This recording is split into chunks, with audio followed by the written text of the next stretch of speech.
Bom dia. Eu, em primeiro lugar, quero agradecer a acolhida. Cheguei no final de tarde, início de noite, ao prefeito, e eu gostaria de registrar a importância da participação do senhor, enquanto gestor num momento importante desse, que é de deliberação e participação em políticas públicas voltadas para a infância e adolescência, em que a gente permeia com os municípios, prefeito, e às vezes a autoridade, ou o prefeito ou o vice-prefeito não está, porque é fundamental a participação e a presença, mesmo que por alguns instantes, mesmo na mesa que a gente sabe as diversas atribuições, mas isso reforça a importância desse momento. E quando a gente trata de direitos da criança e do adolescente, e eu recordo aqui, trago aqui para vocês, que em todos os registros de política pública, nós só encontraríamos, em relação à criança e ao adolescente, uma diferença em relação a outras políticas: prioridade absoluta. A nossa Constituição, no Estatuto da Criança e do Adolescente, tratamos de diversas políticas: idoso, pessoas com deficiência, mulheres, negros, indígenas, comunidades tradicionais e outros aspectos da diversidade da sociedade brasileira, mas somente criança e adolescente é destacada a prioridade absoluta como política pública. Aí vocês podem perguntar por quê? Nós estamos adultos, mas todos nós passamos pela infância e adolescência. Para ocuparmos os espaços que estamos ocupando hoje, na diversidade de credo, de religião, de cultura, de ideologia, de raça, primeiro, todos nós somos crianças e adolescentes. Então, a prioridade absoluta na política pública do Estado, e aí eu digo Estado não é maiúsculo, porque é União, Estado, governo estadual e município.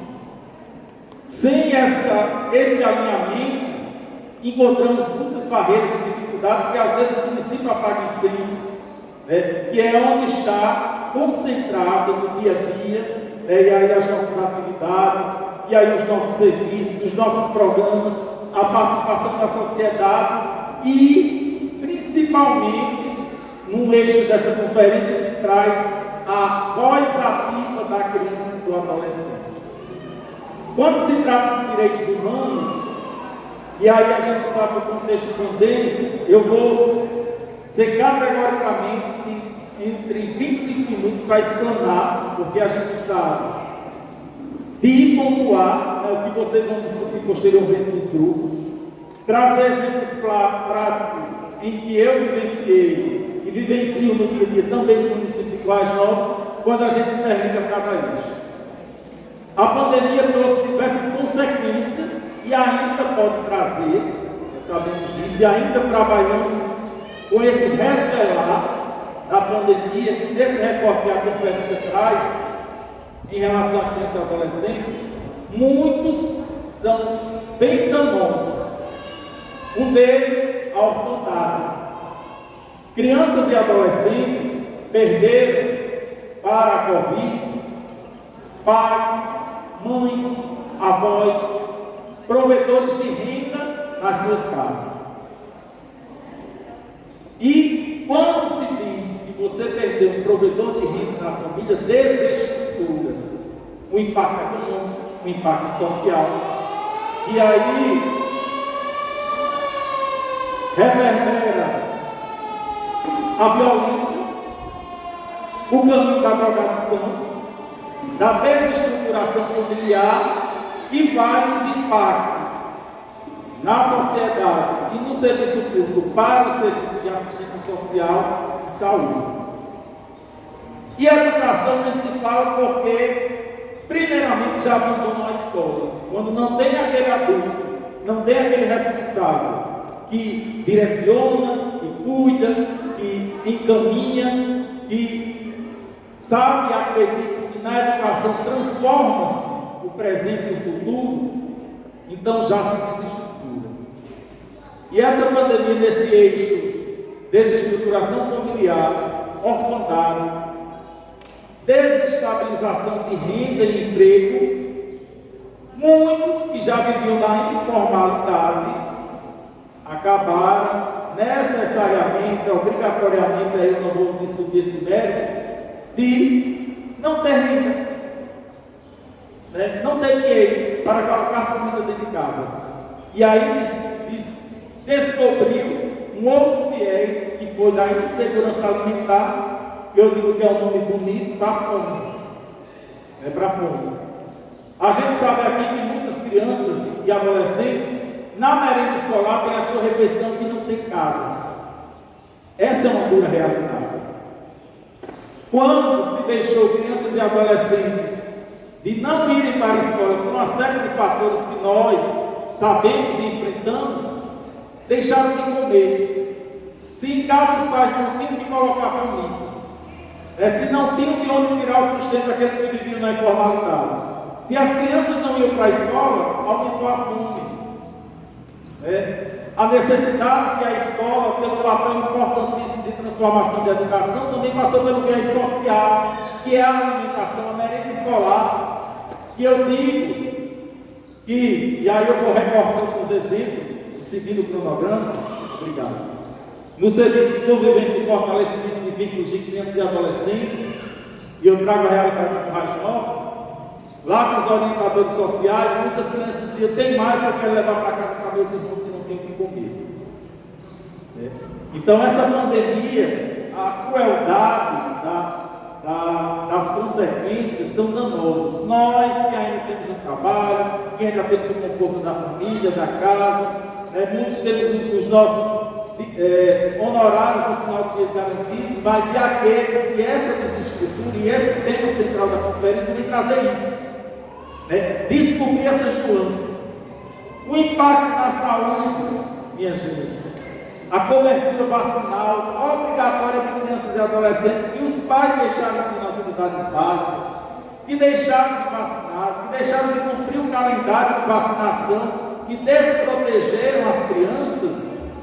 E aí eu não vou entrar também no mérito da culpabilidade, mas que as crianças desprotegidas da sua cobertura vacinal, doenças voltando, que estavam minimizadas ou erradicadas, e a gente sofre nessa consequência não só da pandemia, mas também da resistência e da baixa taxa de adesão aos familiares e aos responsáveis por essas crianças e adolescentes da cobertura vacinal. Um outro viés preocupado. Fora esse, temos o outro, que são as violências. Nós, enquanto atores do sistema de garantia de direitos, Conselho da Criança e do Adolescente, Conselho Tutelar, Ministério Público e Poder Judiciário, não podemos contabilizar o número de violações de direitos de crianças e adolescentes no município, nos territórios, porque não tinha como essas informações chegarem até nós. Dentro de casa, suas famílias fechadas, sem ir para a rua, sem ter socialização, sem com as dificuldades da chamada tecnologia, que é este aparelho que está dentro de nós, internet, acessibilidade, e muitos já não tinham dinheiro, já não tinham o que comer, já não tinham emprego, como é que vai ter um celular? Aí eu abro outro recorte, que às vezes nós, e eu digo nós, enquanto fazendo parte da população, e principalmente de vulnerabilidade social, ainda não temos a informação de distinguir situações. Por quê? E aí eu trago só esse ponto, entre parênteses, para reflexão, que aí quando vierem os auxílios, as transferências de renda, aí você diz, mas a família não comprou comida, comprou um celular, comprou um aparelho novo, comprou aquilo tudo. Infelizmente é a realidade diversa do nosso país. Às vezes a questão da gente não trabalhar o conhecimento para a cidadania, para a participação social.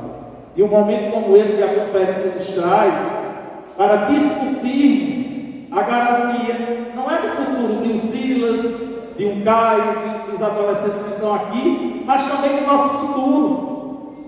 Porque quando a gente trabalha a prioridade absoluta da criança e do adolescente, aí eu vou entrar no viés dos eixos, a gente trabalha o nosso futuro também, porque eles vão ocupar o espaço que estamos agora, enquanto gestores, enquanto conselheiros, enquanto vereadores, professores, educadores, pessoas. E se a gente não trabalha uma sociedade construída, informada, consciente do seu papel de sujeito, de direitos, de deveres, e que vive num mundo diverso, a gente não tem uma segurança de ter uma sociedade, talvez como a gente sonhasse melhor, e garantir, nós, enquanto adentrarmos na política da pessoa idosa, mais idosos, temos os nossos filhos, nossos netos, nossas gerações construindo uma sociedade melhor, que tenha mais consciência, que tenha mais afeto, mas também saiba o seu papel de participação em espaços como esse.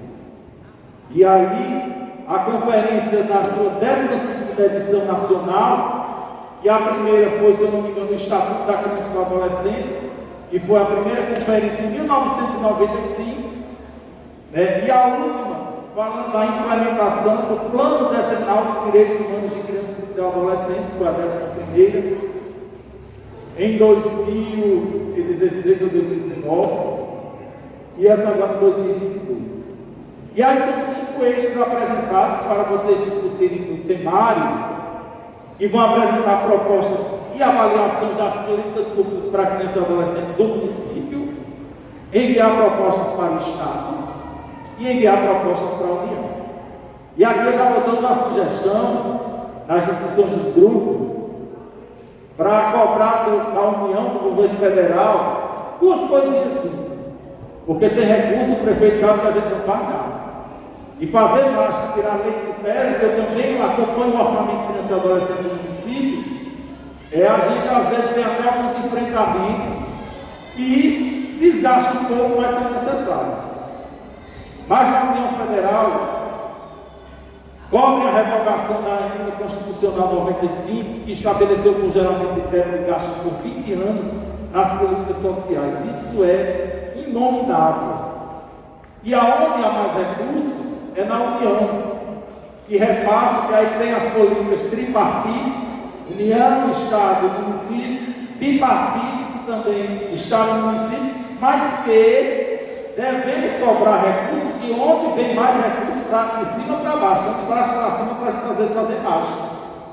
Então a revogação da Emenda Constitucional 95 é importantíssimo. É importantíssimo porque descobre o congelamento de investimento nas políticas públicas. O primeiro eixo, em relação à pandemia, nos vai falar da garantia dos direitos de crianças e adolescentes, em que devemos observar como está estruturado aí, os conselhos de direitos, os conselhos tutelares. Um diagnóstico que eu prestei muito minha atenção, Tatiana, eu gosto muito de ouvir em silêncio, e é importantíssimo que o Conselho conduza, junto com os outros, um diagnóstico preciso, importantíssimo, do retrato, do recorte da criança e adolescente do território do município de Luiz Gomes. Zona urbana e zona rural, escolas, creches, programas e políticas de saúde para crianças e adolescentes, serviços e programas da Secretaria de Assistência, mapeamento também dos projetos sociais existentes no município, faixas etárias, números. A política pública trabalha com dados e números concretos. As demandas apresentadas, a gente não vai se equivocar, tem X números de crianças e adolescentes na zona rural, X números na zona urbana. Mas cadê o planejamento? Cadê o dado? Cadê o diagnóstico para se comparar?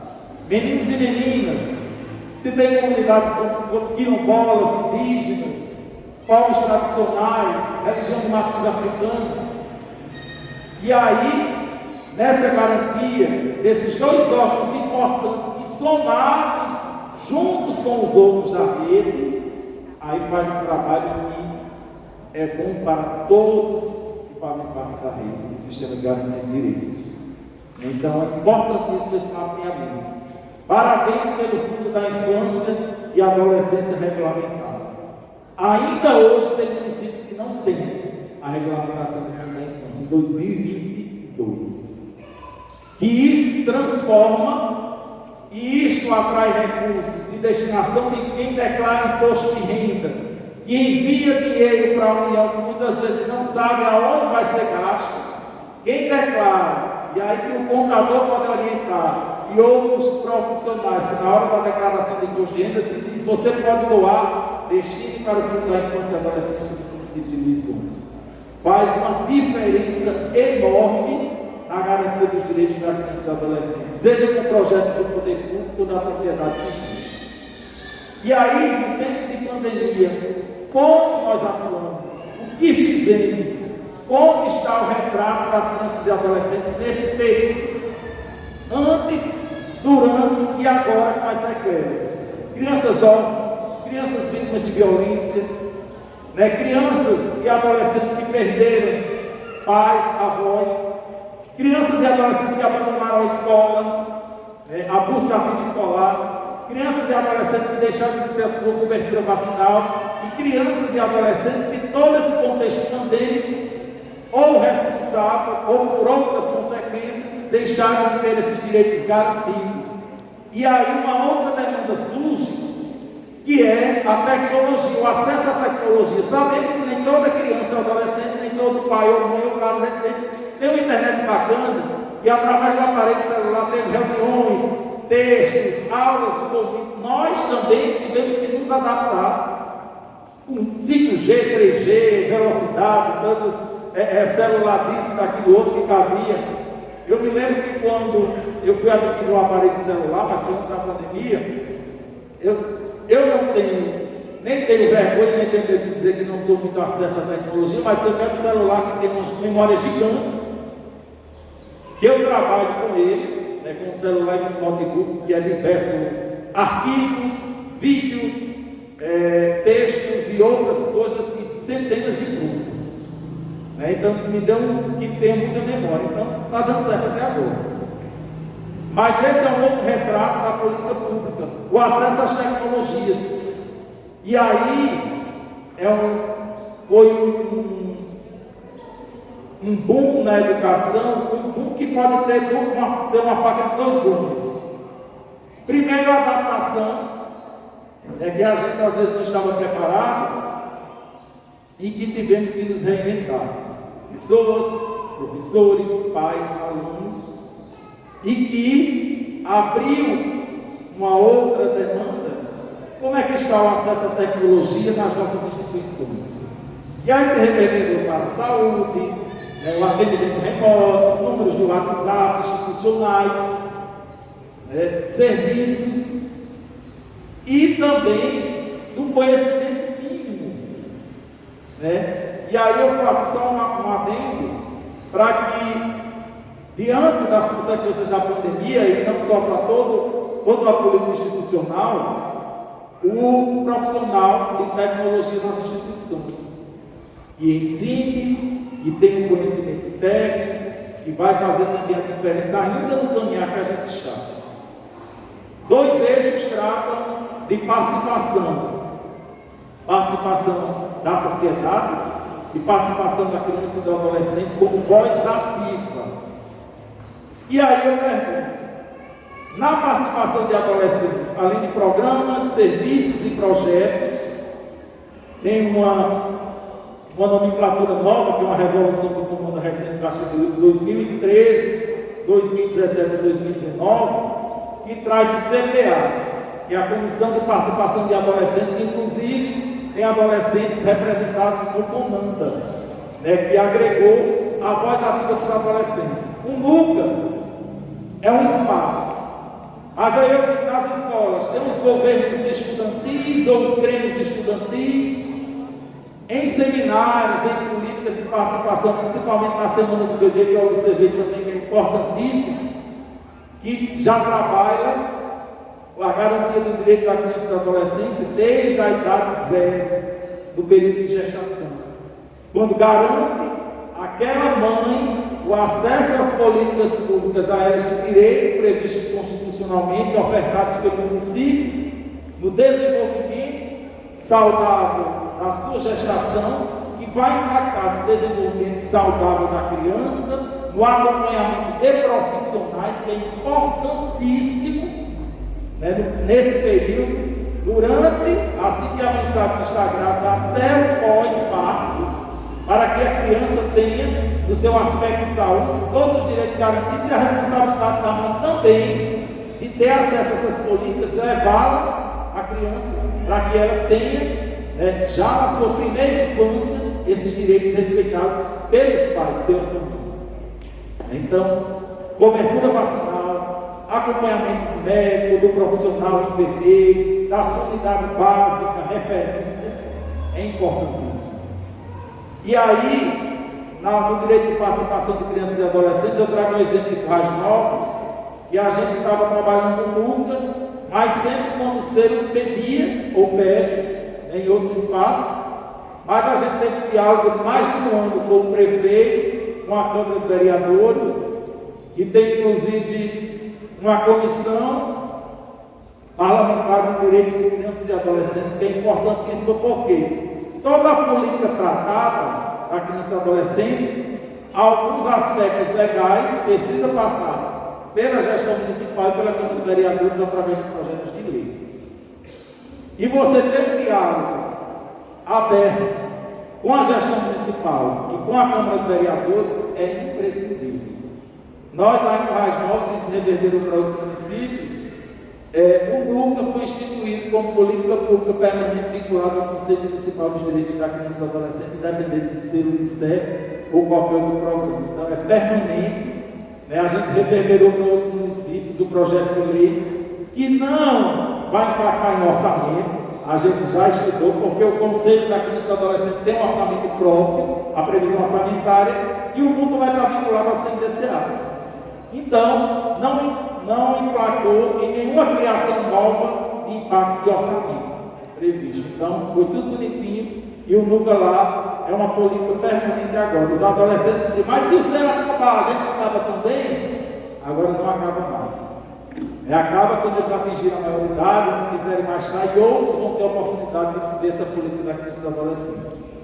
Nessa participação social que esses dois eixos tratam, a voz ativa, aí eu digo, como está a participação da escuta dos adolescentes aqui no município?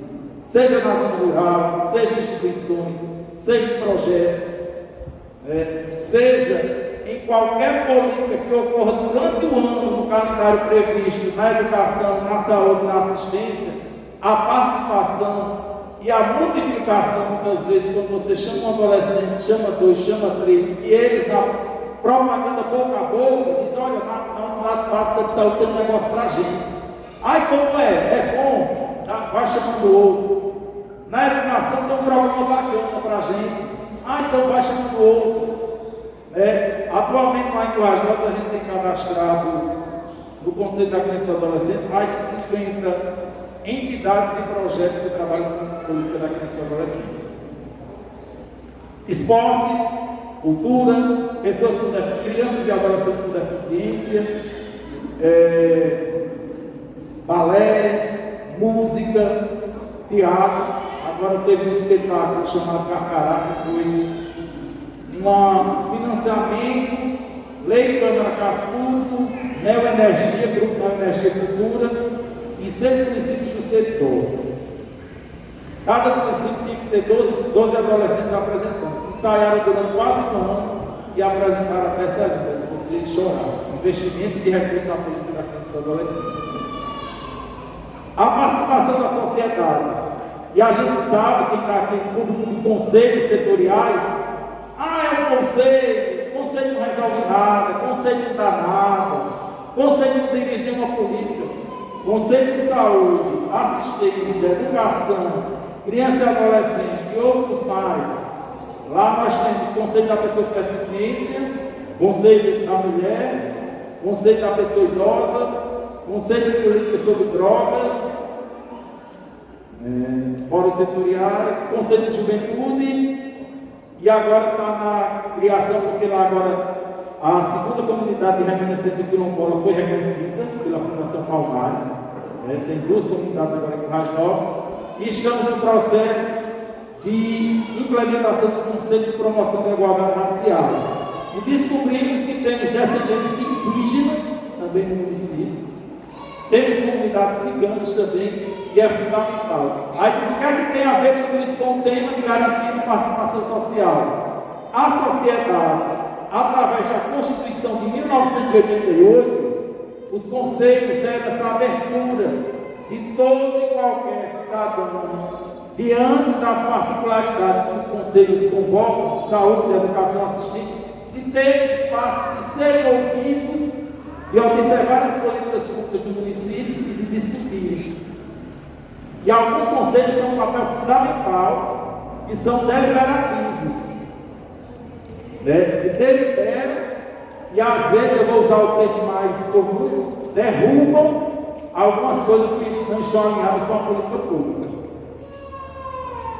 A gente já teve casos de juízes, e aí um foi por causa do FIA, e outro foi por causa de recursos que o Estado disse que não tinha, bloqueou os bens do Estado, os bens do município, para que fossem aplicados recursos naquela área, naquela peça sanitária.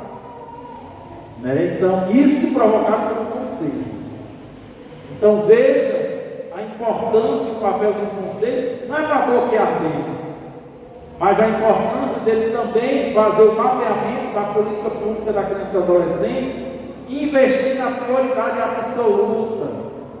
Criança e adolescente é prioridade absoluta, mas ainda, e aí eu digo, vem de cima para baixo, e o município termina às vezes fazendo mágica, porque não há investimento direto da União, não há investimento direto do Estado, para que a política aconteça com o tempo, com a parte de cada município. Então a política pública é importante, e a participação da sociedade com projetos sociais, os projetos que existem para crianças e adolescentes aqui no município, devem ser fortalecidos, porque eles abrem portas para a construção da dignidade, da saúde mental, física e também de pensamento de construção cidadã. A gente, no período da pandemia, com as novas com a secretaria, com a coordenadora de vigilância e saúde, reunimos todos os projetos sociais para tratarmos do tema pandemia, protocolo. Muitos projetos também fecharam, alguns ficaram remotos, com grupos conseguiram, outros só voltaram depois, mas quando a coordenadora de vigilância chegou e reuniu, tinha 20 projetos sociais. Sabe qual é o número de crianças e adolescentes que participam desses 20 projetos sociais que tiveram lá, fora os ofertados pela política pública, aí, escola, unidades, serviços? Mais de 1.000. Imagine 1.000 crianças e adolescentes somente voltados para ofertados para a política pública municipal, o impacto do contraturno. Os serviços muitas vezes não abarcam. Eu disse aos coordenadores e coordenadoras de projetos, obrigado pela parceria, pela contribuição que o município, que os senhores e senhoras fazem no projeto de karatê, de jiu-jitsu, de escola de futebol, de artes marciais, de capoeira, e outras práticas esportivas que fazem a diferença. E isso é garantia dos direitos da criança ter também lazer, cultura, esporte, os serviços das políticas públicas a contento. Então, a sociedade tem um papel fundamental. Quando trabalha com projeto social, que eu sei que não é fácil, depende de recursos, depende de tempo, depende de dedicação, depende de parceria, não só com o poder público, mas muitas vezes com o comércio, com o empresariado, com alguém que acredita no projeto, que sabe da seriedade e que transforma vidas. A gente tem o RPTV, que é juntamente com a nona DIE, que é o acesso à comunicação e tecnologia audiovisuais em rádio e TV com adolescentes do Estado, no nível médio, que é RPTV, Rede Potiguar de Televisão. Então isso faz a diferença. E aí, no termo de garantia de direitos, de participação de sociedade, de crianças e adolescentes, violações, que a gente sabe que abuso sexual é um tema muito tabu, mas que acontece. E quando a Constituição Federal, o Estatuto da Criança e do Adolescente diz que é dever da família, do Estado, da sociedade, garantir esses direitos, começa na família. Se o pai ou a mãe, o adulto, ou o companheiro da mãe, ou a companheira do pai, não garante o direito daquela criança e adolescente dentro de casa, como é que ele vai ser um adulto que respeite, que não seja violento, que não agrida os outros e que não reflita muitas vezes? E a gente teve um projeto social, um adolescente que sofreu abuso de um mototaxista que levava ele para a escola, de confiança da família. Então, não é uma coisa que a gente só vê na televisão, a gente vê dentro de casa, a gente vê a realidade do nosso território. E há casos e casos. Não é que a gente vai dizer, um assistente social falou uma coisa muito importante, que temos o serviço de acolhedoras, lá tem 2 adolescentes de um outro município, de 15 e 16 anos, que estavam em processo de retorno à família. E aí eu explico a questão do direito da criança e do adolescente também a ter uma família, que estão acolhidos na Encourage Novos numa família acolhedora, que é uma família que tem uma rotina normal, não é instituição, mas são capacitadas e acompanhadas também pelo Poder Judiciário e Ministério Público, tem a capacitação de psicólogo e assistente social e acolhe a criança e o adolescente, enquanto ela não vai, retorna, ou se não vai para uma adoção, dependendo do caso. Ela fica nessa família, a família recebe um subsídio, que é pactuada, tudo bem direitinho, bonitinho, como manda a lei. Aí essa família, esses adolescentes já foram visitas, também de outro município, com a equipe de assistente social, psicólogo, e a mãe disse uma coisa interessante. A mãe é separada do pai deles. O pai tem um vício do álcool, mas nunca bateu em nenhum dos meninos, nunca. Ele bebe, ele é cabeceiro, no final de semana tem mais que um amor pelos meninos. Então quer dizer, pobreza e às vezes um vício que você tem quando não é danoso, nem para cima nem para o outro, não quer dizer falta de amor. A mãe tem um outro companheiro. Aí a mãe disse ao assistente social, eu achei interessante, disse a gente às vezes na questão desses pormenores, disse o seguinte: eu deixo meu marido para os meus filhos ficar comigo, porque os meninos não gostavam do companheiro dele. Aí o assistente social disse: não, a gente não quer destruir uma família, a senhora já tem um filho, o seu companheiro, a senhora convive com ele, é respeitado, tem um relacionamento estável com ele, mas a gente vai trabalhar para que as barreiras vão se quebrando, eles aprendam a respeitar, e a senhora tem o direito de ter uma outra família, mas também são mãe deles que a senhora tem. Então a convivência familiar é um direito inerente, mas que a gente também deve ter a compreensão do respeito do contexto daquela família.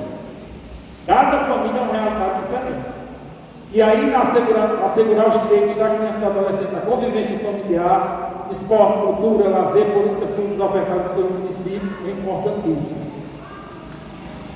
Um outro viés, um dos eixos, é orçamento. Aí onde está uma faca de 2 gumes, às vezes na questão de eu brigo muito, sou meio brigão, prefeito lá. Inclusive até o prefeito eu já discuti algumas vezes, mas muito bem. Foi para que a coisa acontecesse. Orçamento. Temos os nomes bonitos, plano plurianual, lei orçamentária anual, LOA, LDO, lei de diretrizes orçamentárias, que é um nome muito bonito e às vezes a população desconhece. Mas que esses instrumentos são para garantir orçamentos para que a coisa funcione de um ano para o outro, e aí o mandato de a cada 4 anos e tudo e tal, funciona bonitinho dentro da legalidade para que ninguém responda ao processo. Orçamento, criança e adolescente, OCA.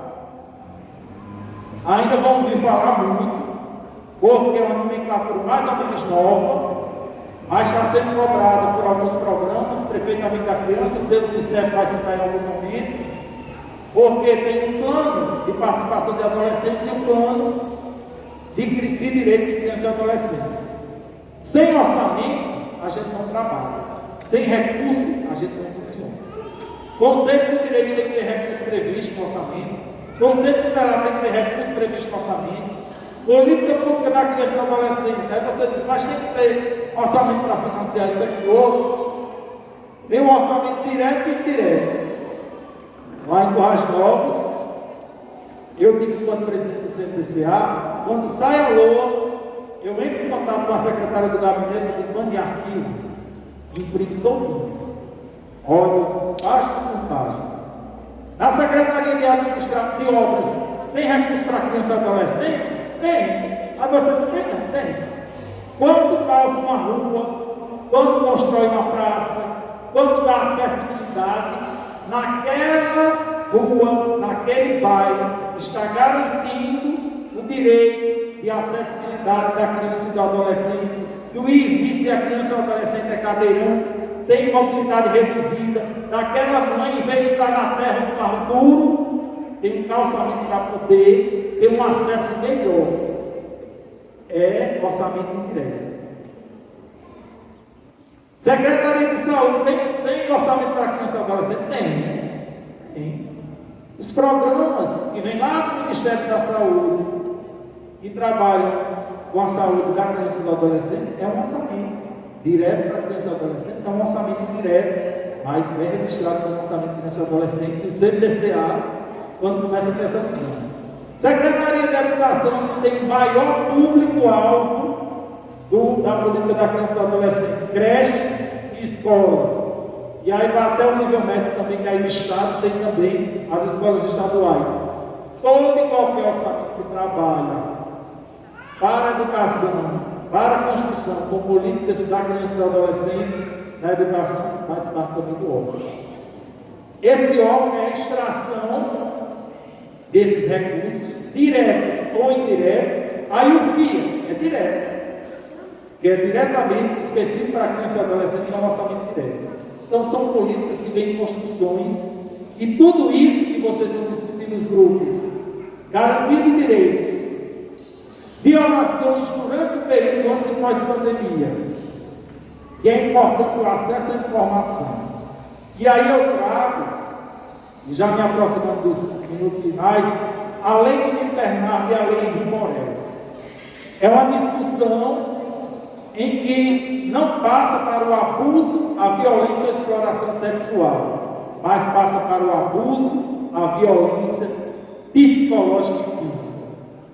Bernardo, Isabela, Henri Morel e outros mais foram assassinados por aqueles que se diziam amá-los, deveriam respeitá-los. A lei de internato completou 8 anos esse ano. A gente nunca, assim, menção, às vezes escuta aqui e acolá. E o que essa lei diz? Que a chamada foi polêmica de discutir o nome lei da palmada. Não é que a gente diga, criança, você não vai espancar uma criança. Nós, adultos, aí eu faço recorte, eu já levei, não pisa, mas umas chineladas quando era criança, a questão dos taranços, isso não me matou. Eu não sou violento, eu não sou abusivo, eu não desrespeito meu pai enquanto ele viveu, porque ele é falecido, nem desrespeito minha mãe. Eu estou educado. Às vezes, um não para uma criança e um adolescente é muito mais importante do que um sim. Eu estava num momento com escola, turmas de 5º e 6º ano, eu disse, quantos não você já recebeu do papai e da mamãe? Ah, eu, 1, 2, 3, 4, 5, eu digo bacana. Mas por quê? Não, brinquedo, videogame, não tinha feito atividade, aquela coisa todinha. Um não é dupla. Um não faz parte da vida. Se a criança e a adolescente, os pais forem criados dizendo só sim, ele vai ficar um adulto cheio de problemas e não imagina como. Porque ele não vai ser educado para ouvir não. E no momento que outro adulto, no trabalho, um chefe, um subordinado, um colega, um familiar, ou aonde ele estiver na sociedade, ele ouvir não, aí ele não vai responder por ele. Então, o viés da garantia também do direito de você estar com a criança e adolescente, crescendo junto com ele, ensinando também o papel de cidadão, porque ele convive numa sociedade diversa.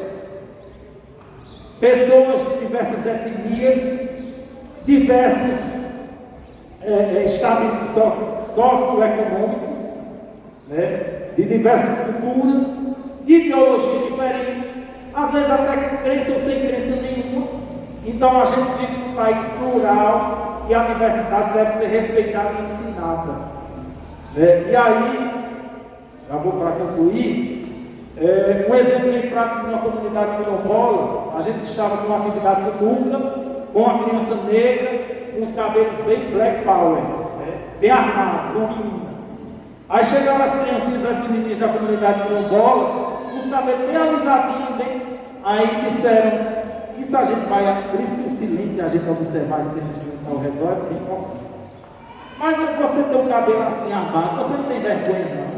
Aí ela disse, não, eu já tenho vergonha, mas eu amo meu cabelo, eu sou de cor escura, eu me respeito e aprendi também que os outros respeitem a mim. Você pode ser bonito com o seu cabelo armado, com o seu cabelo cheio de tranças, com o seu cabelo do jeito que você quiser. Você vai ser linda do mesmo jeito, não que os outros estão pedindo. Então, isso chamou a atenção porque era de uma menina negra, adolescente, para uma menina negra, criança.